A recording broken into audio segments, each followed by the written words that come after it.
What if I told you that you could actually monetize your YouTube channel with just one video? Yep, you heard me right. And before you jump to conclusions, no, I'm not talking about short-form content. I'm talking about a channel that's crushing it creating long videos. And here's the wild part. They're not the only ones in this niche pulling in crazy numbers. There's this other channel that's uploaded just 5 videos, and their views are off the charts. And get this, another one with only 9 uploads is already racking up hundreds of thousands of views per video. All of this from a channel that uploaded their first video barely a month ago. Sounds insane, right? But here's the kicker. All they're doing is creating these super simple animation-style videos, mostly about why it sucks to be born as certain animals. The genius about these videos is the fact that their animations are so basic they look like something a kindergartner could have drawn. And that's what makes their videos so relatable, funny, and most importantly, educational. Now let's be real. If your drawing skills peaked at kindergarten like mine did, this whole niche probably looks like your worst nightmare. But here's the thing. This actually works in your favor, because it means there's less competition in the niche. And honestly, creating this style of video is easier than you think. The best part is that you don't even need to know how to draw or even use some fancy 2D editing software. This entire video can be made using AI tools, maybe a little Photoshop magic if you want to level up, and of course CapCut for editing. All you need to do is follow every step in this video, and you'll be well on your way to creating your own viral videos. To prove to you that this isn't some BS, here's a short clip I made using this exact process. First off, your journey begins as an egg. But guess what? You're not alone. Nope, you're one of 30 or 40 siblings, all racing to be the first to hatch. It's a good thing you're competitive, right? Because the early bird, or rather the early croc, gets the best shot at survival. But don't get too cocky just yet, because the moment you pop out of your egg, chaos begins. Half your siblings don't even make it to their first swim lesson. Why? Well, let's start with the birds. To them, your nest is basically an all-you-can-eat buffet. And if it's not a bird swooping down for a snack, it's something even more terrifying, your own mother. That's right, Mama Gator, who lovingly guarded her eggs from predators, might decide she's a little peckish herself. Before we dive in, let me give you a quick rundown of what we're going to do. First, I'll walk you through the entire process of creating a channel and branding it just like these guys. Then we'll move on to generating topics for this niche, followed by crafting the narration using some special prompts I've got lined up for you. After that, we'll get into generating the voiceover with both free and paid tools. Next, I'll show you how to create images for your animations, as well as how you can easily edit them. Finally, I'll walk you through how to compile everything into a polished video using CapCut. Guys, I'm not holding back on this one, so make sure to hit those awesome buttons if you find this helpful. And hey, leave a nice comment if you can. I try my best to read and respond to every single one myself. Now, let's get started. The first step is creating your channel and branding. If you're already familiar with this, feel free to skip ahead to the next part. Otherwise, if you haven't created a channel yet, don't worry. I've got you covered. Here's what you need to do. Head over to YouTube and click on your profile picture. From there, select Switch Account and then View All Channels. Next, click on Create New Channel, and you'll be prompted to pick a username. If you've already got one in mind, great, go with that. If not, no stress. Typically, we'd use ChatGPT for this, but I'm going to show you a new tool that can help with your branding as well as serve as a companion on your YouTube automation journey. This tool is called AlphaTwin. Honestly, if you're new to YouTube automation and need someone to hold your hand, this tool is like having your own AI guy. And I'm not kidding. This bot is actually trained on the YouTube automation knowledge of AI Guy. If you've seen any of his videos, you should already know the level of value you'll be getting. But enough with the hype. Let's head over to the tool and paste this command asking it to generate a few channel name ideas, taking inspiration from the channels we've talked about in this video. AlphaTwin will come up with some creative suggestions for you to choose from. And if the first batch of names doesn't feel right, just ask it to regenerate until you find the perfect one that clicks. Once you've got your channel name locked in, it's time to craft the description. You can write this yourself, but if you need a little help, AlphaTwin can step in here too. Paste this prompt requesting a fitting description for the channel, something engaging and to the point. Remember, no one wants to read an essay on your channel page, so keep it short, sweet, and something that grabs attention. Now that your channel is all set up, the next step is to add tags to improve your channel's SEO. That stands for search engine optimization. This is what helps your channel show up when people search for certain keywords. Go ahead and add tags like animals, educational, and any other phrases that fit your niche or theme. Quick tip: avoid using keywords that aren't relevant to your channel. Not only does that mess with your SEO, but it's also just not helpful for your audience. While you're at it, make sure to specify the category your niche falls under. For this kind of video, you'll want to choose the education category. Next up, you'll need a logo and banner for your channel. Most of these channels use some form of character as their logo, so you can ask this tool to create a prompt for generating a character in this drawing style, or you simply need to modify this one. The tool is trained to create some really good prompts for images. Now hit copy, head over to Leonardo AI, and paste it. Make sure you select this aspect ratio before you hit generate. Look through the results and choose one that would be perfect for your channel. If you don't like these results, go ahead and regenerate. The last step here is to create a simple banner.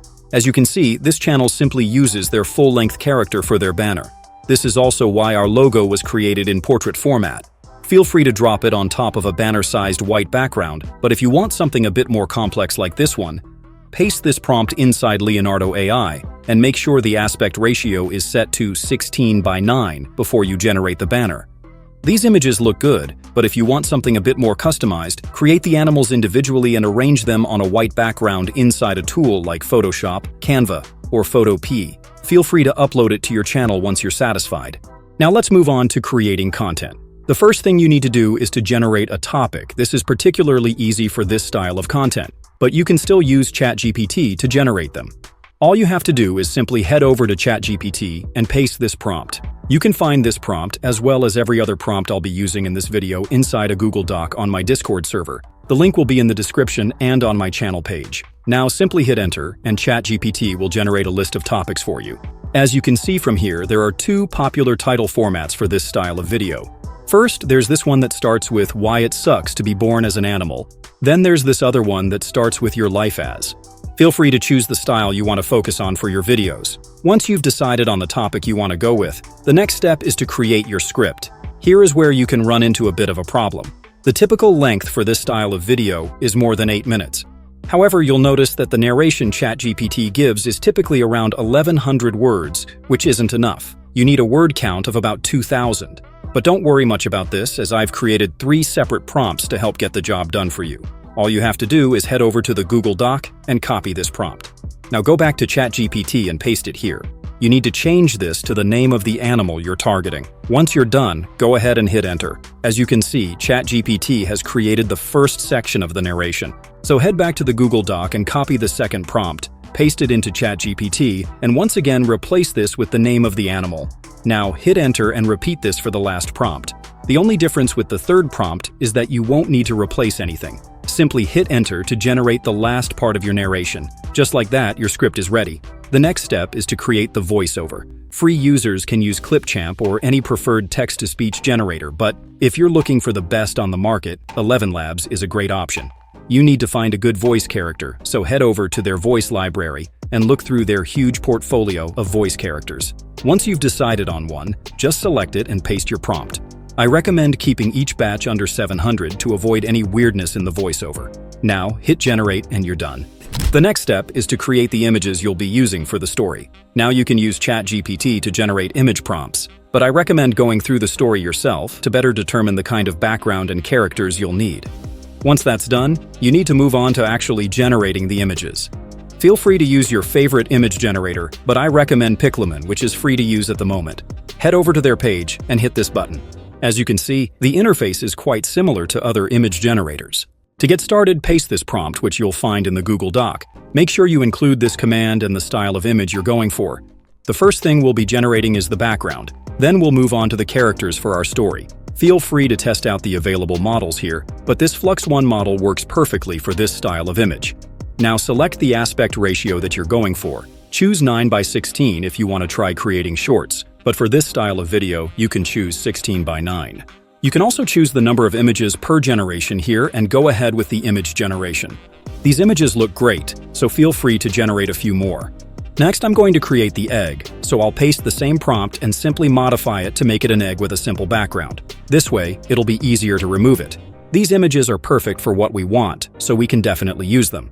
Now, let's modify the prompt to create the crocodile from the story. This image looks cute for the baby croc, so let's use that. Feel free to generate a few more, but to save time, let's move on to generating the image of the bird. This looks pretty good. So let's move on to the next step, which is editing the images. Feel free to use Photoshop, but if you don't have it, Photopea is a great alternative. Simply head over to their page and drop the image. The first one we're editing is the egg. First thing I'm going to remove is the background. So I'll select this magic wand tool, click on the background, and hit delete.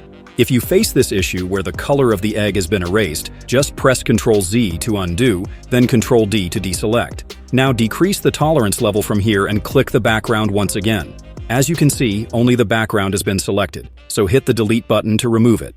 Head over to File and export it as a PNG. Make sure you choose file names that will make it easy for you to identify each image. Now we need to create the egg cracking effect. So choose the brush tool and change the color to match the outline of the egg. Instead of drawing the full crack effect, it's better to draw it in pieces. The line doesn't need to be perfect, so anything will do. Export this first part with an appropriate name. Then go back to the image and add a bit more. Export that one too and repeat this till you've created the full crack effect. Now we're going to split the egg, so let's first draw another similar line above the current one. It doesn't need to be perfect, but once it's done, pick the lasso tool and use it to select only the top part of the egg like this. Next, hit Ctrl+X and Ctrl+V to paste the selected part on a separate layer. To make things easier to see, I'm going to add a black image behind the egg while we do a bit of cleanup. There's a bit of white here, so you can use the eraser tool to remove it or combine it with the magic wand tool to do the same. We need to do this cleanup for both layers, so I'll quickly speed through it. Once everything is done, we can get rid of the black background. Now we need to create an effect for the middle of the egg. We'll use a different layer for that, so create one from here. Also try naming the layers as well to make them easy to identify. Use the brush tool to draw this simple shape. After that, move it below the bottom layer and hide it to make it easier to modify our new shape. While the middle layer is still selected, change the color to something like this and select the paint bucket. Now simply click inside the shape to color it. Check out the result when we enable the bottom layer now. We need to bring in our baby croc, so I'll import it and rasterize the image. Select the magic wand and use it to remove the background and shadow. You can bring in a black shape layer again to make sure the background has completely been removed. Now we'll move the baby croc in between the bottom and middle layers and resize it a bit. Check out how it's looking. To make things easier, I prefer exporting the top of the egg separately. Then export the egg with the baby croc a few times as we move it up slowly. Next, we need to bring in the bird, rasterize the layer, and remove the background. Now with the layer selected, head over to Edit and choose Puppet Warp. We want the bird to look like it's flapping its wings. So I'll go ahead and add a few points at these joints. Feel free to play around with this as it'll be very useful for this style of video. Export this one as well and extend the wings down again. This looks alright, so let's go ahead and bring in the big croc. We'll repeat the earlier process to remove the background and flip the image as well. Most of these videos don't move the limbs of their characters, but I'm going to show you how you can easily do that. Use the lasso tool to select the first limb. Once that's done, hit Ctrl+X to cut it and Ctrl+V to paste it inside a new layer. To make things easier, I recommend naming them. Now repeat this process for the other limbs. Feel free to use the eraser tool to clean up any unwanted additions like these. Once that's done, use the brush tool to join these lines. Also make sure you select the appropriate colors and fill in the missing parts of the body. Once that's done, you just need to move its other limbs. You don't need to do this multiple times. Just once is enough when added to the original. Now, to create the effect of the baby getting bitten in half, you simply need to grab the lasso tool and draw a shape around it. Cut and paste it into a new layer.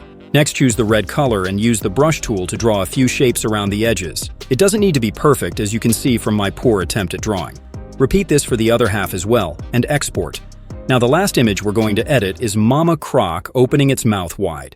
I've already generated an image of a crocodile with its mouth open, so I'll import it and remove the background. I'll flip it as well and use the puppet warp to move the jaws and the neck slowly. You only need a few images. Feel free to add more points to better move the character as you see fit. Once you're done with your characters, the next step is to move on to editing.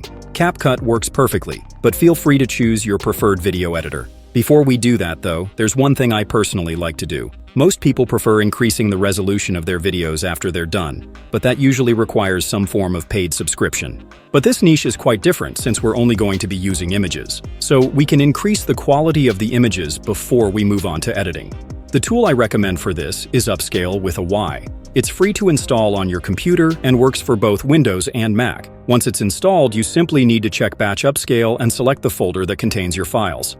Next, choose your preferred model as well as the scale you want to enhance and upscale your images. The duration depends on the speed of your computer, but it doesn't take long even for batch upscaling tasks. Once that's done, import your images and voiceover into CapCut. The first thing you need to do is to add the voiceover to the timeline. AI voiceovers sometimes have these long pauses, so go through and remove them. Keep playing to make sure it sounds right. But once that's done, it's time to arrange your images. This is also why you should name your files appropriately. Now bring in the background image, add the image of the full egg on top and scale it down. Make sure you listen to the voiceover to identify the best places to put each image. Now I'll duplicate the egg a few times, position each image and resize them appropriately. To add a bit of movement to the eggs, feel free to use the keyframes. But a simpler way is to add this shake effect and play around with the settings. To save time, I'll quickly repeat this for the other images of the egg. I neglected to split the images here, so I'll do that, and even get rid of the shake effect for the first part. I think it's better if they only start shaking after the narration talks about movement. We'll be focusing on this particular egg, so I'll split it and bring in this first image of the egg crack. Instead of resizing each new image to match up with the original image, it's a lot easier to create a keyframe for that image and simply copy-paste it on any new layer. As you can see, this makes things a lot simpler. I'll quickly bring in the remainder of the egg crack images, paste the copied keyframe, and trim the layers. The effect looks too slow, so I'll shorten and arrange the clips. Now this looks considerably better. Next, we need to bring in the open egg image and paste the keyframe. We'll also bring in the top of the egg as well, and check out the magic when I paste the keyframe. To animate the eggshell, you can either split it and move each part separately, or use keyframes to animate the egg. Don't forget to bring in the images of the croc popping up slowly from the shell. Now take a look at this animation. It's already looking pretty cool. All this, and we didn't need to learn some fancy software. These videos may take some time, but it's a viewer magnet and also very monetizable. Now let's bring in the bird and resize it. We're going to use the same keyframe trick to make things easier with these other images. This animation is also a bit too long, so I'll shorten the clips and duplicate them a few times. It doesn't look perfect, but definitely good enough for what we're going for. To make the bird move, select them all and create a compound clip. Now we can use keyframes to move the bird across the screen. To turn the bird, split the compound clip here and hit this mirror button. Drag the bird to the screen and use keyframes to continue the animation. I'll trim a few of the egg layers to remove those eggs according to the narration. To create the effect where the bird swoops down to grab an egg, simply use the keyframes and scale the bird. To make it easier to see, I'll hide the background layer for now. I'll also hide this egg and simply use keyframes to move both the egg and the bird. Keep in mind that it doesn't need to be perfect. Now let's see how the animation is looking. This looks pretty good, so we can move on to the next scene where the large croc is running. Simply bring in the two croc images and duplicate them a few times. I'll also trim these other layers that aren't necessary in this scene and bring in a new background image. Now select the duplicated images and create a compound clip. To create the movement, move the character here and set a keyframe. Go forward a bit and move the image to where you want to end. This doesn't look bad, but I think it'll look better if the limbs are on screen at the start. Now this looks pretty cool, so let's move on to the next scene. I'll quickly bring in this image of the croc guarding its eggs that I made, add a bit of zoom and move on to the next scene. Next, we need to create the biting scene, so I'll quickly bring in the background, the egg in this image, scale the image a bit and bring in the others. I'll drop both images of the baby croc bitten in half. Bring the images closer and move the larger croc's layer above. As you can see, this makes it look like the large one is biting the smaller one. It doesn't need to be perfect, so feel free to play around with this. Don't forget to add sound effects where necessary. You can grab them directly from CapCut or search on Pixabay. You simply need to drop them inside the timeline and trim where necessary. Now you can decrease the volume and repeat this throughout the remainder of the video. Feel free to add a filter if you want to, but once everything looks good, you can export your video at 2K resolution. Now if this style of video isn't for you, check out some of the trending niches I've compiled in this video.